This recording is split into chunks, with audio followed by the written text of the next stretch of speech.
Live Tamil செய்திகள். சரிக்குமப்பா நிகழ்ச்சியில் ஆரம்பமாக இருக்கும் இரண்டாம் இறுதிச் சுற்று போட்டியாளருக்கான தெரிவு. சரிக்குமப்பாவில் இந்த வாரம் இரண்டாம் இறுதிச் சுற்றுக்கான போட்டியாளரை தெரிவு செய்யும் பணிகள் ஆரம்பிக்கப்பட்டிருக்கின்றன. உலகெங்கிலும் இருக்கின்ற தமிழ் பேசும் மக்களுக்கு மத்தியில் மிகவும் பிரபலியமான இசை நிகழ்ச்சியாக இந்த சரிக்குமப்பா எதிர்பார்க்கப்படுகின்றது.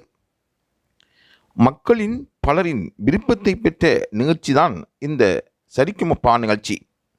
இந்த போட்டியில் பங்கு பெற்றுகின்ற போட்டியாளர்கள் மிகவும் திறமை மிக்கவர்கள் என்று அங்கிருந்து கிடைக்கும் தகவல்கள் தெரிவிக்கின்றன.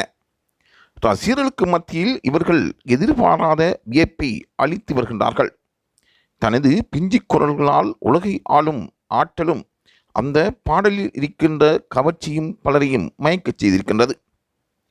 தற்பொழுது வெற்றிகரமாக பல சுற்றுக்களை தாண்டி இறுதிச் சுற்றுக்கான நடவடிக்கைகள் மேற்கொள்ளப்பட்டு வருகின்றன. 5 போட்டியாளர்களை தெரிவு செய்யும் இடத்தை நெருங்கி இருப்பதாக இந்த சரிக்குமப்பா ஏற்பாட்டாளர்கள் கூறி நிற்கின்றார்கள். இந்நிலையில் திவினஸின் நிலைமை என்னவாக இருக்கின்றது என்று பலராலும் கேட்கப்படும் கேள்விகளுக்கு அங்கிருந்து கிடைக்கும் தகவல்கள் எதிர்வரும் நாட்களில் திவினஸும் இரண்டாம் சுற்றுக்காக தெரிவு செய்யப்படுவார் என்று கூறப்படுகின்றது. இந்த சுற்றில் எவ்வாறானவர்கள் தெரிவு செய்யப்படுகின்றார்கள் என்று கேட்ட கேள்விக்கு சங்கீதத்தில் நுணுக்கமாகவும் சங்கீத நுட்பங்களை பாடகர்கள் முதல் போட்டியாளர்களாக தெரிவு செய்யப்படுவதாக கிடைக்கும் தகவல்கள் இருந்து உறுதி செய்யப்படுகின்றது.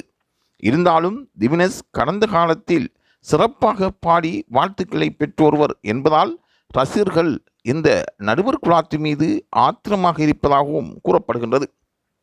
ரசிகர்களுக்கு மத்தியில் திவினஸ் தெரிவு செய்யப்படாமை அதிருப்தியை ஏற்படுத்தியிருப்பதாகவும் திவினஸ் தொடர்பாக பல கேள்விகளை ரசிகர்கள் அங்கிருக்கின்ற சரிக்குமப்பா மத்திய சபையிடம் கேட்டு வருவதாகவும் கூறப்படுகின்றது. ஆகவே திவினஸ் நிலைமை தொடர்பாக லைவ் தமிழ் செய்திகள் தொடர்ந்தும் அவதானிப்பில் இருக்கும் என்று தங்களுக்கு உறுதிப்பட கூறிக்கொள்கின்றோம்.